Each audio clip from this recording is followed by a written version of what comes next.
Sans cette conscience, nous pourrions gaspiller nos ressources, perdre du temps et détourner le regard de notre responsabilité envers la Terre. Mais si l'univers nous rend minuscules, il révèle aussi la valeur inestimable de notre foyer, refuge unique, fragile, encore inconnu ailleurs. C'est cette dualité qui fait toute la puissance de la perspective cosmique. Elle nous humilie, mais elle nous éclaire. Sommes-nous importants dans ce théâtre gigantesque?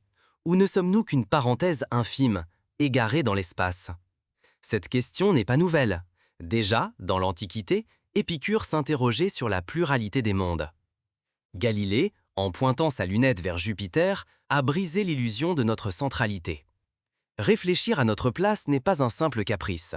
Ne pas voir cette échelle, c'est risquer d'oublier combien notre monde est rare et fragile. C'est ici, sur cette scène unique, que se jouent nos histoires, nos rêves, nos conflits et nos joies. Depuis la première grotte peinte par nos ancêtres, jusqu'au gratte-ciel qui perce les nuages, tout s'est produit sur cette infime boule de roche et d'eau. Pourtant, lorsque l'on lève les yeux vers la nuit étoilée, la perspective change brutalement. Nos soucis, nos frontières, même nos grandes victoires semblent soudain minuscules, noyés dans l'immensité silencieuse de la Voie lactée. Et si notre Terre n'était qu'un grain de poussière perdu dans un gouffre sans fond? Imaginez un instant. Tout ce que vous connaissez, chaque histoire, chaque sourire, chaque conflit, chaque invention humaine s'est déroulé sur ce minuscule point bleu pâle suspendu dans l'infini noir du cosmos. Pensez à cette image prise par la sonde Voyageur 1 en 1990. La Terre, réduite à un pixel solitaire dans un rayon de lumière, perdue au milieu de l'obscurité. Ce cliché n'est pas qu'une prouesse technique, c'est un miroir tendu à notre condition, à notre solitude et à notre fragilité universelle. Pour comprendre notre vraie place, il faut oser mesurer la vertigineuse échelle du cosmos. Prêt à élargir vos horizons? Ensemble, embarquons pour un voyage où chaque étape agrandit notre regard, des repères familiers jusqu'aux confins de l'inconnu. Nous allons traverser les distances, mais aussi les temps, car mesurer l'univers, c'est aussi explorer notre passé et entrevoir notre futur. Avant de partir, fixons un premier repère, la distance la plus familière de toutes, celle qui relie nos propres vies à la Terre. Ce point de départ va vite devenir minuscule face à l'immensité qui nous attend. Imaginez une ville que vous connaissez parfaitement, peut-être Paris ou Marseille. Même les plus longues promenades, du lever au coucher du soleil, n'effleurent qu'une fraction infime de la surface terrestre. Partons d'un simple trajet en voiture pour plonger dans des distances où même la lumière paraît hésitante. Un trajet Paris-Marseille dure environ 8 heures pour parcourir près de 800 km. Cela nous paraît long, parfois pénible. Mais comparons. La circonférence de la Terre, c'est 40 000 km. Faire le tour du monde en voiture sans s'arrêter demanderait environ 22 jours à 100 km par heure. Et pourtant, cette boucle n'est qu'une infime caresse sur la peau de notre planète. Imaginons d'abord la Lune, notre voisine la plus proche. Elle gravite à environ 384 000 km de la Terre. Ce chiffre reste abstrait, alors figurons-nous au volant d'une voiture roulant sans pause à une allure constante. Il faudrait plus de 160 jours, soit près de la moitié d'une année entière pour l'atteindre. Soudain, la Lune semble lointaine, presque inaccessible. Imaginez une famille partant ensemble pour ce voyage, dormant, mangeant dans leur véhicule, traversant des déserts, des océans invisibles, sans jamais voir autre chose que la route vers ce disque argenté. Et il ne s'agit pas que d'astronautes. En 1969, quand Neil Armstrong et Buzz Aldrin ont foulé la Lune, ils ont vu la Terre comme jamais auparavant. Une bille bleue flottant dans la nuit. Ils ont raconté ce sentiment de vulnérabilité, de solitude et de fraternité universelle. C'est cette image qui a inspiré le mouvement écologiste moderne, car soudain, notre maison avait des frontières évidentes. Une autre comparaison, si vous décidiez de marcher vers la Lune à une vitesse de 5 km par heure, sans jamais vous arrêter, il vous faudrait plus de 8 ans. Voilà qui donne à la Lune une dimension nouvelle. Depuis sa surface, la Terre n'est plus qu'une sphère fragile, minuscule, suspendue dans un abîme noir. Toute la vie humaine, chaque frontière, chaque rêve, tient dans ce point pâle et isolé. Cette perspective souligne la rareté incroyable de notre planète. Poursuivons vers le Soleil, l'origine de toute énergie terrestre. Il se trouve à une unité astronomique, environ 150 millions de kilomètres. Même la lumière, filant à près de 300 000 km par seconde, met plus de 8 minutes pour nous parvenir. Ce simple fait suffit à faire vaciller nos certitudes sur l'échelle de notre univers. Si le Soleil s'éteignait brusquement, il nous faudrait plus de 8 minutes pour le savoir. Changeons de véhicule. Imaginons un avion de ligne, avançant à 900 km par heure. Le voyage jusqu'au Soleil durerait plus de 19 ans sans escale. Imaginez le scénario.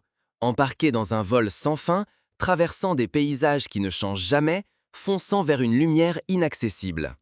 Ces comparaisons révèlent le vertige des distances cosmiques, même dans notre voisinage immédiat. Face à cette immensité, il est facile d'oublier la valeur de notre foyer, ou de croire que tout cela nous dépasse. Pourtant, c'est en mesurant ce vide que l'on comprend combien chaque planète, chaque ressource, chaque vie terrestre est précieuse et mérite d'être protégée. C'est la leçon silencieuse des distances. Tout ce qui est rare doit être chéri. Pour donner un autre exemple, le signal radio d'une sonde spatiale, qui file à des centaines de milliers de kilomètres de la Terre, met parfois plusieurs minutes à nous parvenir. Lors de l'atterrissage du robot Perseverance sur Mars en 2021, les ingénieurs de la NASA ont attendu, le souffle coupé, 7 longues minutes de terreur pour savoir si la manœuvre avait réussi. Ce délai n'est pas dû à la technologie, mais à la distance pure. Et ceci n'est qu'un commencement. À mesure que la distance grandit, notre vision de l'univers et des enjeux évolue à chaque étape. Pensez à l'exploration spatiale. Chaque sonde, chaque mission repousse les limites de notre savoir, mais aussi de notre humilité. Préparons-nous à franchir le seuil du système solaire et à repousser les limites de notre imagination. Jusqu'où pouvons-nous vraiment aller? L'humanité rêve d'atteindre les étoiles, mais déjà, franchir la frontière du système solaire représente un exploit colossal. Plus on s'aventure loin, plus nos repères familiers perdent tout leur sens. Les kilomètres, les heures, même les années semblent soudain minuscules face à l'étendue qui nous sépare des autres mondes. Le vertige s'installe dès que l'on quitte la proximité rassurante de la Terre. Imaginez un instant, si notre système solaire était réduit à la taille d'une pièce de monnaie, la galaxie entière aurait la taille d'un continent. Mais Mars n'est qu'un début. Pour atteindre Neptune, le dernier géant de glace, il faut franchir 4,5 milliards de kilomètres. Même la lumière, qui parcourt 300 000 km chaque seconde, mettrait plus de 4 heures à combler cet écart vertigineux. À cette échelle, les distances entre les planètes intérieures ressemblent à des enjambées sur un trottoir au cœur d'une ville sans fin. Les sondes Voyager et New Horizons, lancées à la fin du XXe siècle, sont les seules à avoir parcouru ce chemin. Prenons Mars, la voisine rouge. Lorsqu'elle frôle la Terre sur son orbite, elles ne sont séparées que par 54 millions de kilomètres. À l'opposé, la distance grimpe jusqu'à 401 millions. Si vous tentiez ce voyage en avion, il faudrait plus de 50 ans sans la moindre pause pour relier les deux planètes. Voilà pourquoi chaque mission vers Mars se transforme en épreuve d'endurance, d'ingéniosité et d'attente fébrile. Les fenêtres de lancement, tous les 26 mois environ, sont calculées avec une précision d'orfèvre. Rater le créneau, c'est attendre plus de 2 ans. Pourtant, un vaisseau humain a osé traverser ces abîmes. Voyager 1, lancé il y a plus de 40 ans, a déjà dépassé 22 milliards de kilomètres. Premier objet construit par l'humanité à franchir l'héliopause, il s'est aventuré là où l'influence du Soleil s'efface devant la brise interstellaire. Voyager 1 continue sa route, messager minuscule et muet, perdu dans la nuit cosmique. Sa mission n'était pas seulement d'explorer, mais aussi de porter un message. À son bord, un disque d'or gravé de sons et d'images de la Terre, destiné à d'hypothétiques civilisations extraterrestres. À la lisière du système solaire trône Pluton, longtemps la 9e planète. Son orbite excentrique l'a fait osciller entre la lumière du Soleil et les ténèbres glacées. Explorer Pluton, comme l'a fait New Horizons, exige des années de calcul, de patience et de technologie repoussant les limites humaines. Ici, chaque mission devient un pari risqué sur le futur. Il a fallu plus de 9 ans à la sonde pour parcourir les 5 milliards de kilomètres qui la séparaient de la Terre, traversant des champs d'astéroïdes et la nuit la plus noire. Mais il existe plus lointain encore, la ceinture de Kuiper, domaine d'astéroïdes glacés, puis le nuage de Oort, une sphère hypothétique de débris encerclant le système solaire à près de 2 années-lumière. À ce stade, les kilomètres ne suffisent plus. Seule l'année-lumière donne la mesure de ces distances écrasantes. L'héliopause trace la frontière invisible entre notre royaume solaire et l'inconnu interstellaire. C'est comme passer d'une maison à un océan sans rivage. Au-delà, la première étoile qui nous attend est Alpha du Centaure, à plus de 4 années-lumière. Cela représente des dizaines de milliers de fois la distance Terre-Soleil. À la vitesse actuelle de Voyager 1, ce voyage durerait environ 70 000 ans. Pour mettre ce chiffre en perspective, imaginez les pyramides d'Égypte. Elles n'existaient pas encore il y a 70 000 ans. Ici, même l'imagination doit changer d'échelle. Les projets de sondes interstellaires, comme Breakthrough Starshot, envisagent d'utiliser des voiles lumineuses pour réduire ce temps à quelques décennies. Mais ces rêves relèvent encore de la science-fiction. Oublier ces distances, c'est sous-estimer la patience et l'audace nécessaires à l'exploration. C'est aussi ignorer la valeur inestimable de notre oasis bleue suspendue dans l'immensité. C'est pourquoi chaque astronaute, chaque scientifique revient transformé de sa confrontation avec le vide. L'astronaute Chris Hadfield, après avoir vu la Terre depuis l'ISS, parle d'un choc de beauté et de vulnérabilité. Mais si l'on se retourne un instant vers notre planète, la perspective change. Ce minuscule point bleu pâle devient soudain le seul havre possible au cœur d'un univers indifférent. C'est un rappel puissant que, malgré nos rêves de conquête spatiale, nous sommes liés à ce monde par un cordon invisible. Commençons par notre foyer, la Voie lactée. Son diamètre atteint 100 000 années-lumière, abritant des centaines de milliards d'étoiles. Notre Soleil y passe totalement inaperçu, noyé dans une foule d'astres anonymes. Imaginez toutes les plages du monde. Chaque grain de sable serait une étoile, et la Voie lactée serait l'une de ces plages. Ce que nous croyons être l'univers n'est en réalité qu'un quartier dans une mégalopole cosmique, bien plus vaste que tout ce que nous pouvions imaginer. Préparez-vous à voir vos certitudes basculer. Ce qui nous semblait gigantesque se révèle soudain minuscule à l'échelle galactique. C'est un peu comme découvrir, enfant, que sa maison n'est qu'une bâtisse parmi des millions dans une ville inconnue. Ce groupe n'est lui-même qu'un fragment du super-amas de la Vierge. 110 millions d'années-lumière de diamètre, des milliers de galaxies regroupées dans une structure vertigineuse. Et pourtant, ce n'est qu'une étape sur la route du cosmos. Ces super-amas dessinent des filaments, des vides, des murs de galaxies, comme la toile d'une gigantesque araignée cosmique. Mais la Voie lactée n'est qu'un membre parmi d'autres au sein du groupe local. Une famille de plus de 50 galaxies reliées par des filaments invisibles de matière noire et de gaz. Ensemble, elles forment une sphère de 10 millions d'années-lumière. Parmi elles, la galaxie d'Andromède, notre voisine, se rapproche inexorablement de nous. Dans 4 milliards d'années, elle fusionnera avec la nôtre. À l'échelle supérieure, tout cela fusionne dans l'Aniakea, notre superstructure d'origine. Imaginez, plus de 500 millions d'années-lumière, un véritable continent d'amas galactiques dessinant la topographie de notre univers visible. À cette échelle, même notre galaxie devient une poussière dans le vent. Pourtant, même l'Aniakea n'est pas libre.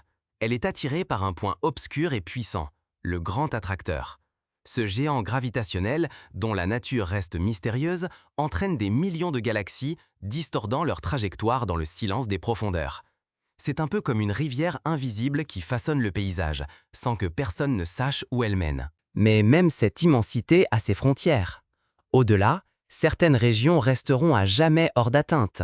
Leur lumière ne nous atteindra jamais, emportée par l'expansion de l'espace plus rapide que la lumière elle-même. Ce sont des mondes perdus, voués à l'obscurité éternelle. C'est un rappel que, même dans l'univers, tout n'est pas accessible, tout n'est pas donné.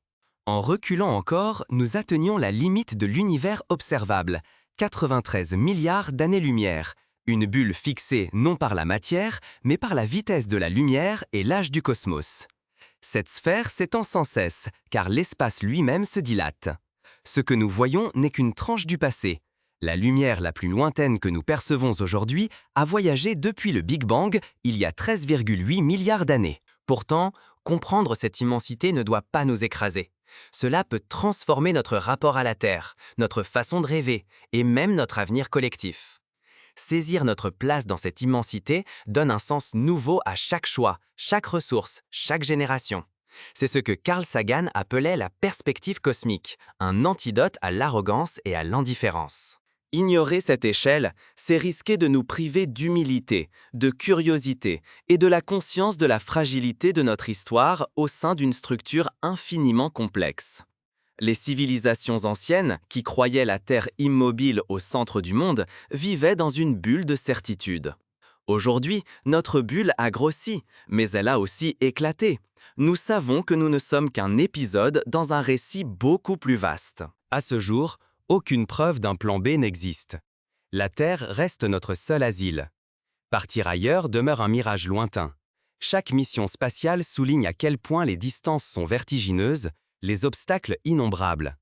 Voyager, ayant franchi l'héliopause, marque l'instant où l'humanité touche les limites de son berceau et découvre la précarité de son origine.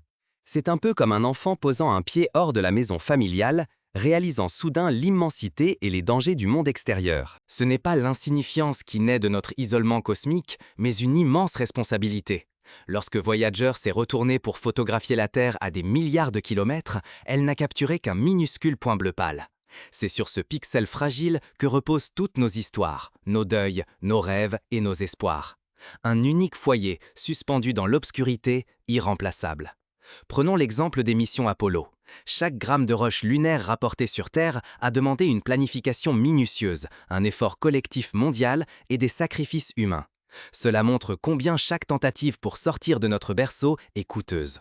La survie exige plus que des solutions rapides. Il faut patience, science, transmission du savoir et collaboration sur plusieurs générations. Nos choix présents résonneront dans les siècles à venir. Mesurer l'univers, c'est aussi apprendre à se mesurer soi-même et à transmettre la curiosité, ce moteur essentiel de l'humanité. Ainsi, les grandes avancées scientifiques, de la découverte de la gravité à la théorie du Big Bang, sont nées de questions simples, mais d'une persévérance sans faille. Prendre conscience de cette frontière n'est pas céder au fatalisme. C'est un appel à la lucidité et à l'action. Protéger la Terre devient un impératif de survie et une manifestation d'intelligence collective. Nous sommes liés par ce destin commun, dépendant de la santé de ce petit monde. Ignorer cette responsabilité pour écouter notre avenir et priver notre espèce de rêve. Les grandes catastrophes écologiques du passé, la disparition de la mer d'Aral, la déforestation de l'Amazonie, la crise climatique actuelle, nous rappellent que la fragilité n'est pas qu'une abstraction cosmique, c'est une réalité quotidienne. Mais adopter cette perspective, c'est aussi accepter le vertige qu'elle provoque. Car face à l'immensité, comment continuer à rêver sans se perdre? La réponse est dans l'équilibre. Rêver grand, mais protéger ce que nous avons de plus précieux. Ce point bleu n'est pas qu'un symbole lointain. Il incarne la somme de nos accomplissements, de nos espoirs et de nos possibilités futures. Adopter cette perspective cosmique, c'est choisir la responsabilité. C'est décider que demain mérite d'être bâti ensemble, avec humilité et audace. Cela implique des gestes concrets.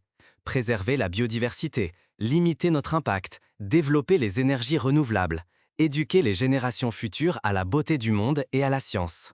Le vrai danger n'est pas de rêver trop grand, c'est d'oublier que la Terre ne nous est pas acquise pour toujours. Détourner le regard, c'est risquer de tout perdre, notre maison, notre avenir et même la capacité de rêver, d'inventer, d'aimer ce qui nous entoure. Les civilisations qui ont négligé leur environnement, comme l'île de Pâques, ont connu un effondrement brutal. C'est un avertissement gravé dans l'histoire. Agir, c'est choisir l'espoir. C'est garantir un futur digne de notre curiosité infinie. Chaque progrès scientifique, chaque mission, chaque geste de préservation participe à la même quête. Protéger l'unique oasis de vie que nous connaissons dans ce désert cosmique insondable. Cela commence par des gestes simples, réduire notre consommation, soutenir la recherche, partager la connaissance et cultiver l'émerveillement. Face à l'infini du cosmos, un vertige nous saisit. Nous pourrions croire que nous ne sommes rien, noyés dans l'immensité. Mais ce vertige révèle surtout la valeur inestimable de notre foyer, ce point bleu pâle suspendu dans la nuit. Chaque distance inimaginable, chaque vide sidéral révélé par nos instruments souligne la rareté absolue de la Terre. À ce jour, nulle part ailleurs, la vie n'est certaine. Nul autre refuge où l'humanité pourrait renaître.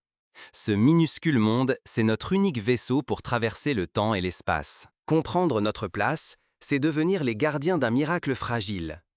Il ne s'agit pas de renoncer à explorer, ni de cesser de rêver l'infini, mais de reconnaître que la plus grande aventure commence ici, dans l'attention portée à notre planète. Comme l'a dit l'astronaute Thomas Pesquet, de là-haut, il n'y a ni frontières, ni conflits visibles, seulement la beauté et la fragilité du vivant. Alors, que ferons-nous de cette nouvelle conscience? Protégerons-nous ce monde ou le laisserons-nous sombrer dans l'oubli? L'avenir s'écrit à chaque geste, à chaque choix, à chaque rêve né sur ce point bleu pâle. En comprenant la grandeur de l'univers, nous pouvons enfin mesurer la grandeur de notre responsabilité.